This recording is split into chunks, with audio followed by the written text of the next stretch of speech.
अब यह है हमारे पास कि 19वीं शताब्दी के दौरान अंतरराष्ट्रीय अर्थशास्त्रियों द्वारा बताए गए 3 प्रकार के प्रवाहों का उल्लेख कीजिए। कौन-कौन से प्रवाह बताए थे? किसने बताए थे? 19वीं शताब्दी में के दौरान अंतरराष्ट्रीय अर्थशास्त्रियों ने कौन-कौन से प्रवाह बताए थे? भूमंडलीय विश्व का बनना। देखो, जब रेशम मार्ग से एक जगह से दूसरी जगह पे जा रहे थे तो वहां पे विचारों का भी आदान-प्रदान हो रहा था। यानी विचारों का आदान-प्रदान हो रहा था, पूंजी का आदान-प्रदान हो रहा था, है ना? भाई व्यापार का आदान-प्रदान हो रहा था। तो यही तो प्रवाह थे। तो बच्चों क्या आंसर लिखोगे इसमें? क्या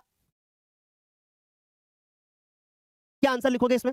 लिखोगे कि भैया पहला है व्यापार का प्रवाह, कि जब जब भारत में गेहूं, सूती, ऊनी वस्त्र उद्योग, रेशम वस्त्र इंग्लैंड भेजे जाते थे, है ना? और 1812 से 1871 ईस्वी के बीच कच्चे कपास का निर्यात जो था वो 5% से बढ़कर के कितना हो गया था? 35% हो गया था। कपड़ों की रंगाई के लिए नील का व्यापार भी बड़े पैमाने पर था और अफीम की कृषि भी अधिक होने लगी थी। तो इन सभी चीजों का निर्यात किया जाता था, इसलिए पहला प्रवाह हो गया व्यापार का प्रवाह।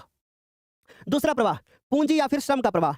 तो श्रम का प्रवाह, तो अभी पहले श्रम पढ़ते हैं फिर पूंजी का पढ़ेंगे। श्रम का प्रवाह, कुछ ऐसे मजदूर थे जो भारत के कई राज्यों से, यूपी से, बिहार से, एमपी से, है ना, हरियाणा से निकल करके दूसरे देशों में जाते थे, वहां की बागानों में काम करते थे, खदानों में काम करते थे, सड़क परिवहन में काम करते थे, रेलवे परियोजनाओं में काम करते थे। तो यहाँ श्रम का भी प्रवाह हो रहा है। प्रवाह मतलब जाना, है ना? फिर उसका तीसरा पूंजी का प्रवाह, कुछ ऐसे बैंकर थे जो लोन देते थे, व्यापारी को देते थे, दक्षिण पूर्व एशिया में खेती करने के लिए कर्ज देते थे। तो इस प्रकार से पूंजी का प्रवाह भी होता था।